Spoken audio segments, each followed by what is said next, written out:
A greedy farmer. Once there lived a farmer.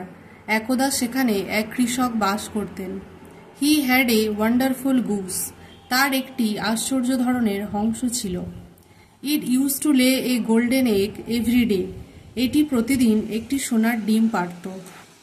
The farmer would sell that egg and so he soon became rich.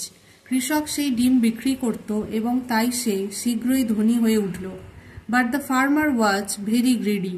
কিন্তু কৃষকটি ছিল খুব লোভী। He wanted to have all the eggs at a time and also to have a lot of money. তিনি একই সময়ে সব ডিম পেতে চেয়েছিলেন এবং অনেক টাকাও পেতে চেয়েছিলেন। So one day he killed the goose and cut open its belly. তাই একদিন সে হংসটিকে হত্যা করে তার পেট কেটে দিল। But alas, there was not a single golden egg in the belly. কিন্তু হায়, একটি সোনার ডিমও পেটে ছিল না।